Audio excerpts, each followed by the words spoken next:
مجھے ایسا نہیں لگ رہا تھا کہ یہ ایسا کچھ کر سکتی ہے جس سے مجھے یا کسی اور کو نقصان پہنچ سکتا ہے، لیکن اگلے ہی پل وہ بہت تیزی سے میرے پاس آئی اور میرے دونوں ہاتھ پکڑ لیے۔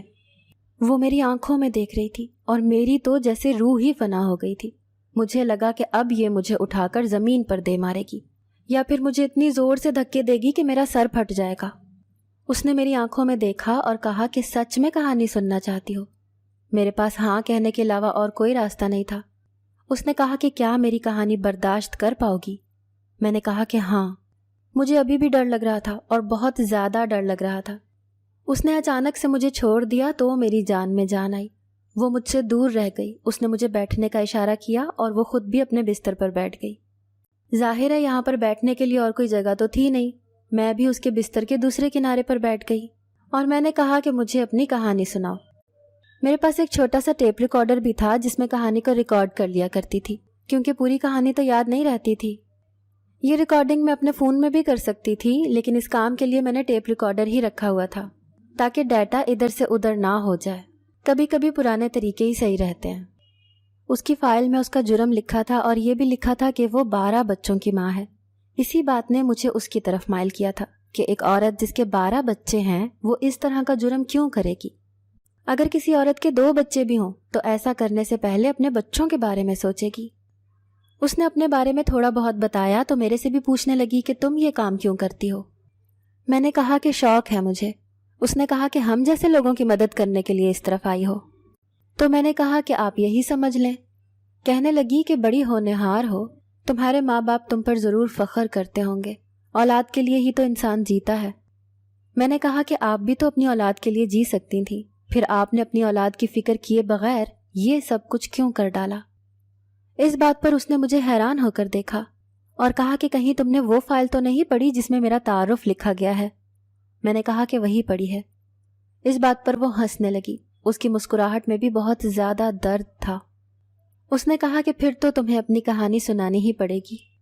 اس کی فائل میں یہ لکھا تھا کہ اس نے اپنے ہی شوہر کو بہت زیادہ بے دردی سے مار ڈالا تھا، اور اتنی بے دردی سے مارا تھا کہ سارے محلے والوں کے لیے یہ منظر دیکھنا ناقابل برداشت ہو گیا تھا، جبکہ سب کا کہنا تھا کہ اس کا شوہر اسے سر آنکھوں پر بٹھا کر رکھتا تھا۔ وہ ایک امیر آدمی تھا اور ہمیشہ اس کا بہت خیال رکھتا تھا۔ محلے والوں کے بیان میں بھی یہ لکھا تھا کہ یہ لوگ ہمیشہ باہر آتے جاتے تھے، ہزاروں لاکھوں روپے کی شاپنگ کرتے تھے، ان کا بڑا سا گھر تھا، وہ اس کے ناز نخرے اٹھاتا تھا، ان کے گھر میں ہمیشہ ہی عید تہوار کا دن ہوتا تھا۔ بس ایک ہی مسئلہ تھا کہ وہ آدمی عمر میں تھوڑا بڑا تھا اور یہ ایک جوان لڑکی تھی، لیکن یہ اس کے ساتھ ہمیشہ خوش نظر آتی تھی۔ پھر بھی اس نے اس کے ساتھ اتنا برا کیا ہے۔ اس کے علاوہ یہ بھی لکھا تھا کہ وہ ایک اچھا آدمی تھا اور آج تک اس نے کوئی بھی الٹا سیدھا کام نہیں کیا تھا۔ سارے محلے والے اس کی ایمانداری اور کردار کی گواہی دینے کو تیار تھے۔ اسی لیے اس عورت کو فوراً ہی عمر قید کی سزا دی گئی اور جیل میں بھیج دیا گیا۔ اور عجیب بات تو یہ تھی کہ یہ سب کچھ کرنے کے بعد اس نے اپنے حق میں کوئی بات بھی نہیں کی تھی، اپنی صفائی میں کچھ نہیں کہا، اور تو اور اس نے کوئی وجہ بھی نہیں بتائی تھی۔ اسی لیے اس کو سزا بہت جلدی ہو گئی تھی۔ اور آج اس نے یہ بھی کہا کہ میں اپنی کہانی سب سے پہلے تمہیں سنانے والی ہوں، تم اس کا کیا کرو گی یہ تمہیں ہی پتا، لیکن میں ایک دفعہ تو یہ بتانا چاہوں گی کہ آخر میں نے یہ سب کچھ کیوں کیا۔ جیل جب میں آئی تو میری عمر صرف 18 سال تھی اور ابھی میں 33 سال کی ہوں۔ میں حیران تھی کہ 18 سال کی عمر میں اس نے اتنا زیادہ بڑا جرم کیا، اور وہ بھی اتنے عجیب طریقے سے۔ اس نے کہا کہ ہاں میں نے یہی کیا، وہ کوئی اچھا انسان نہیں تھا، وہ میرا رشتہ لے کر نہیں گیا تھا بلکہ اس نے مجھے اغوا کیا تھا، دھوکہ دیا تھا۔ میرا باپ اس کے گھر میں ڈرائیور تھا اور میرے ماں باپ مجھے پڑھانا چاہتے تھے لیکن غریب تھے۔ اس نے میری تعلیم کا خرچ کیا اور مجھے پڑھائی کروائی۔ میں تو ہمیشہ اسے اسی طرح دیکھتی تھی جیسے میں اپنے باپ کو دیکھا کرتی تھی، کیونکہ وہ میری باپ کی عمر کا تھا، لیکن مجھے کیا پتا تھا کہ اس کی نظر مجھ پر تھی۔ جب اس نے میرے باپ سے میرے رشتے کی بات کی تو میرے بابا نے صاف انکار کر دیا اور کہا کہ ایسا نہیں ہو سکتا، لڑکی بہت چھوٹی ہے اور میری ایک ہی بیٹی ہے، میں اسے پڑھا لکھا کر کچھ بنانا چاہتا ہوں۔ اس نے کہا کہ تو اسے پڑھانے کی ہمت بھی نہیں رکھتا تھا، میں نے ہی اس کی پڑھائی کروائی ہے، اور اب تو اسے میرے حوالے نہیں کرنا چاہتا تو ٹھیک ہے، لیکن جو تو کر رہا ہے وہ غلط ہے۔ ہم کو لگا کہ اس نے یہ بات ختم کر دی ہے، لیکن ایسا نہیں ہوا تھا، کیونکہ اگلے دن میرے ماں باپ اس دنیا میں نہیں تھے۔ میں کالج گئی ہوئی تھی، جب واپس آئی تو پتہ چلا کہ وہ کسی حادثے کا شکار ہو گئے ہیں اور ان کو دفنا دیا گیا ہے، اور جاتے جاتے وہ یہ کہہ گئے ہیں کہ میں اس شیخ زید نامی آدمی سے شادی کر لوں۔ میں حیران تھی کہ وہ ایسا کیسے کر سکتے تھے، لیکن ان کی آخری خواہش سمجھ کر مجھے شیخ زید کے ساتھ نکاح میں باندھ دیا گیا۔ جب میں اس کے ساتھ رشتے میں آ گئی تو مجھے پتہ چلا کہ وہ نہ صرف ضدی، اصول پرست، غصے والا انسان ہے، بلکہ وہ انسان نہیں جانور تھا۔ اس کے ساتھ میری زندگی بہت بری تھی۔ وہ دنیا والوں کے سامنے مجھے خوش رہنے پر مجبور کرتا تھا کہ جیسے سب کچھ ٹھیک ہے، لیکن اس کے بعد اس گھر میں میرے ساتھ کیا ہوتا تھا یہ صرف میں ہی جانتی تھی۔ اسی لیے ایک دن میری برداشت ختم ہو گئی اور میں نے وہی کیا جو مجھے کرنا چاہیے تھا، کیونکہ میں یہ نہیں چاہتی تھی کہ جو میرے ساتھ ہوا وہ کسی اور کے ساتھ ہو، کیونکہ مجھ سے پہلے بھی اس کی زندگی میں مجھ جیسی بہت سی لڑکیاں آ چکی تھیں اور میں نہیں چاہتی تھی کہ کسی اور کی زندگی برباد ہو جائے۔ شگفتہ نے کہا کہ وہ اس آدمی کے ساتھ صرف 1 ہی سال رہی ہے۔ میں نے کہا کہ پھر آپ نے اتنے سارے بچے کیسے پیدا کر لیے، کیونکہ اس فائل میں تو یہی لکھا ہے کہ اس نے 12 بچے پیدا کیے ہیں۔ اس بات پر وہ ہنسنے لگی اور اس نے کہا کہ اس انسان کے ساتھ میں 1 بچہ بھی پیدا نہ کرتی، اس لیے نہیں کیونکہ ماں نہیں بننا چاہتی تھی، بلکہ اس لیے کیونکہ میں کسی بچے کو اس جیسا باپ نہیں دینا چاہتی تھی۔ میں اس بات پر حیران تھی کیونکہ اگر وہ اس آدمی کے ساتھ 1 سال رہی تھی تو پھر 12 بچے کس کے تھے؟ کیا اس نے کسی اور کے ساتھ 12 بچے پیدا کیے تھے؟ اور اس کا کہنا تھا کہ وہ 1 سال ہی رہی تھی، تو 1 سال میں یہ ممکن نہیں تھا۔ ویسے تو دنیا میں ایسی عورتیں بھی ہوتی ہیں جو کہ ایک ساتھ 18 بچے بھی پیدا کر لیتی ہیں، لیکن ایسی بات نہیں لگ رہی تھی۔ وہ تھوڑی دیر خاموش ہو گئی اور کچھ بول نہیں رہی تھی۔ میں نے کہا کہ اس فائل میں کوئی جھوٹ کیوں لکھے گا اور تمہارے خلاف جھوٹ کیوں لکھے گا؟ اس نے کہا کہ وہاں پر جھوٹ لکھا ہوا ہے۔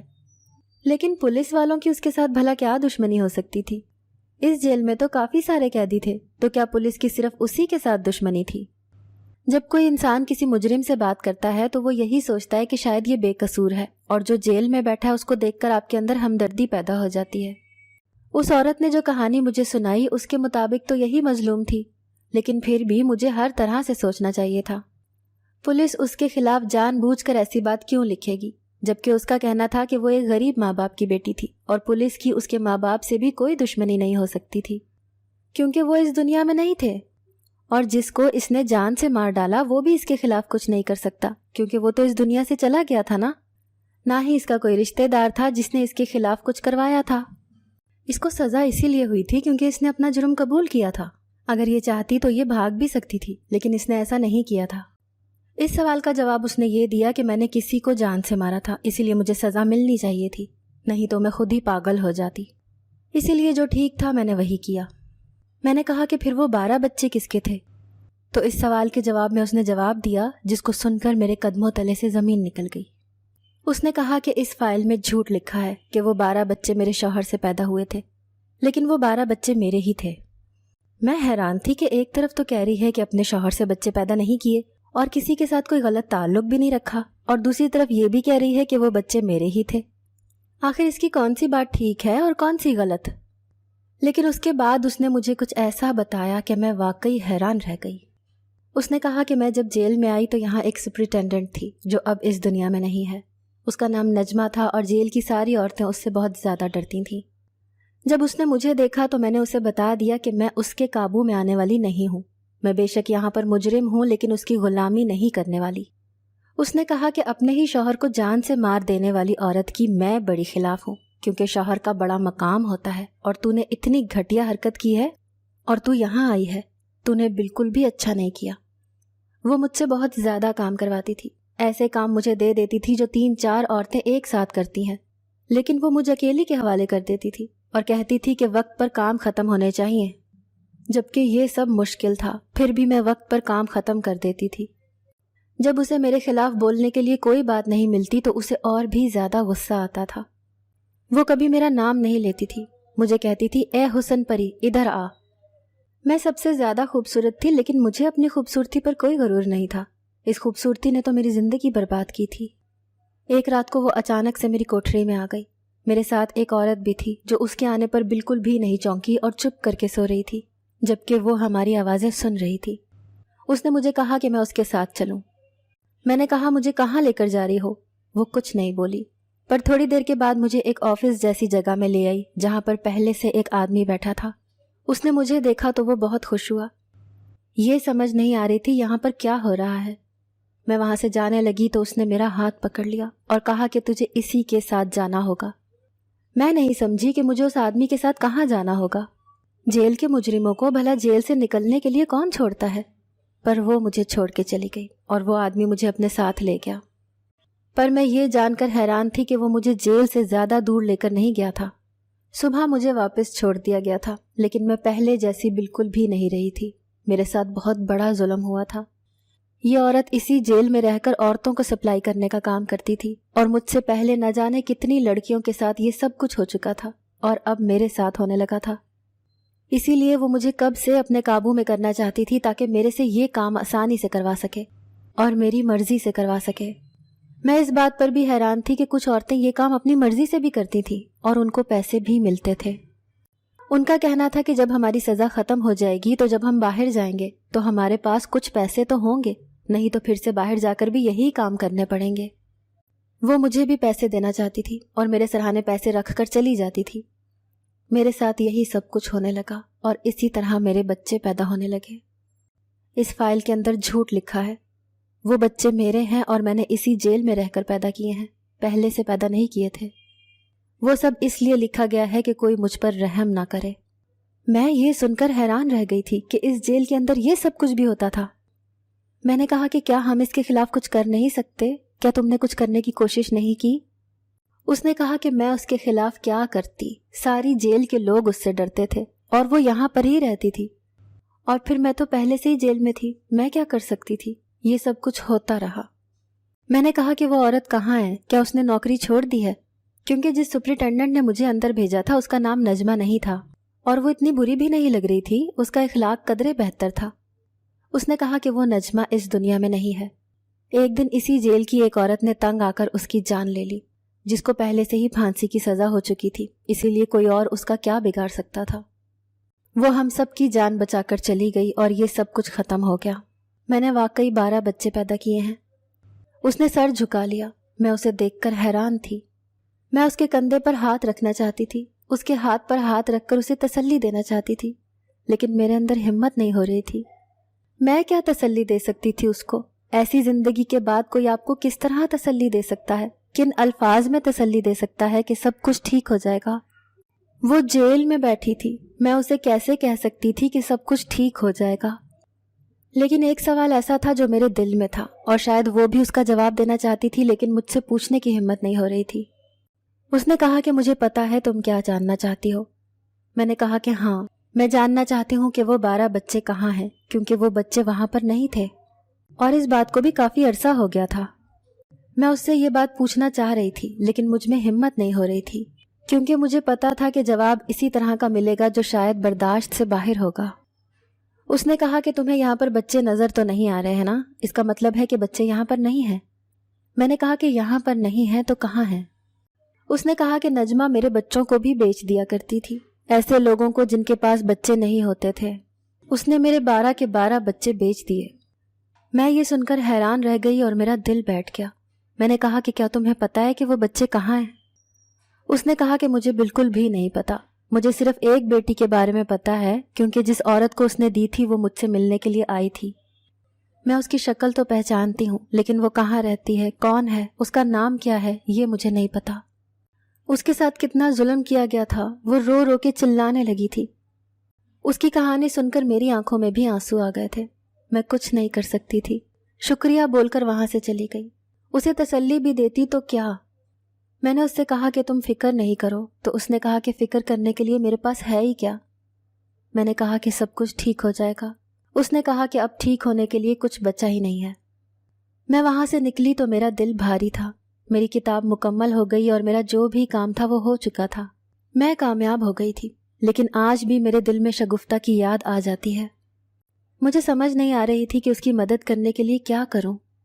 میں ادھر ادھر سے پتہ کرتی رہی کہ کسی طرح شگفتہ کو نکالا جا سکتا ہے یا نہیں۔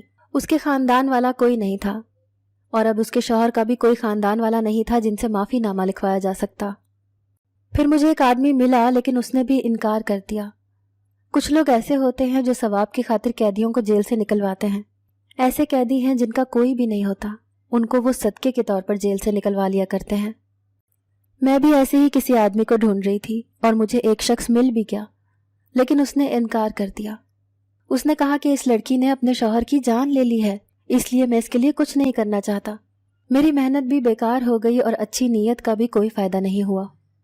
سچ کہوں تو شگفتہ کے معاملے پر میں نے امید چھوڑ دی تھی اور مجھے لگتا تھا کہ میں اس کے لیے کچھ نہیں کر پاؤں گی۔ میں پورے دل سے اس کے لیے کچھ کرنا چاہتی تھی، ہمیشہ اس کے بارے میں سوچتی رہتی تھی، خدا سے بھی سوال کرتی تھی کہ کسی کے ساتھ اتنا برا ہو جائے پھر بھی اسے انصاف نہ ملے، یہ کس طرح کا انصاف ہے؟ کیا اس کو کبھی بھی سکون نہیں ملے گا؟ اس کی ساری زندگی برباد ہو گئی، اس کے بچے بھی اس سے لے لیے گئے ہیں، اب کیا وہ جیل میں ہی مر جائے گی؟ اگر ایسا ہو گیا تو اس کا ذمہ دار کون ہوگا؟ کس کو آخرت میں سزا ملے گی؟ اور کیا باقی لوگوں سے یہ سوال نہیں ہوگا کہ انہوں نے اس عورت کی مدد کرنے کے لیے کچھ کیوں نہیں کیا؟ دن اسی طرح گزرنے لگے اور میری شادی ہو گئی، لیکن قسمت سے میری شادی جس انسان سے ہوئی وہ کوئی ایسا ویسا انسان نہیں تھا، بلکہ ایک بہت ہی بڑے وزیر کا بیٹا تھا، اور ان کے لیے کسی بھی قیدی کو جیل سے نکلوانا کوئی مشکل کام نہیں تھا۔ میرے شوہر نے مجھے کہا کہ مجھے کیا تحفہ چاہیے، تو میں نے کہا کہ ایک عورت کو جیل سے نکلوانا چاہتی ہوں۔ شاید یہ بھی شگفتہ کی قسمت تھی، لیکن وہی بات کہ اس کے پاس رہ کیا گیا تھا، لیکن وہ جیل سے باہر آ گئی اور میں نے اسے اپنے ہی گھر میں رکھ لیا۔ آج وہ میرے ہی گھر میں رہتی ہے اور میرا گھر سنبھالنے میں میری مدد کرتی ہے۔ اللہ نے مجھے بیٹا دیا ہے جو پورا دن شگفتہ کے پاس ہوتا ہے اور وہی اس کا خیال رکھتی ہے۔ میں اس کے لیے اتنا ہی کر سکتی تھی۔ آج بھی وہ روتی رہتی ہے، اس کی آنکھوں میں آنسو دیکھ کر میں بھی دکھی ہو جاتی ہوں، لیکن پھر بھی کوشش کرتی ہوں کہ بس کسی طرح وہ خوش رہے۔ میرے بیٹے کا بہت زیادہ خیال رکھتی ہے، شاید اتنا خیال میں خود بھی نہ رکھ پاتی۔ اگر آپ کو آج کی ہماری کہانی پسند آئی ہے تو اسے لائک کیجیے اور اپنے پیاروں کے ساتھ شیئر کیجیے، اور ہاں، اگر ابھی تک آپ نے ہمارا چینل سبسکرائب نہیں کیا تو ضرور کیجیے۔ ملتے ہیں کل ایک نئی اور دلچسپ کہانی کے ساتھ، تب تک کے لیے اللہ حافظ۔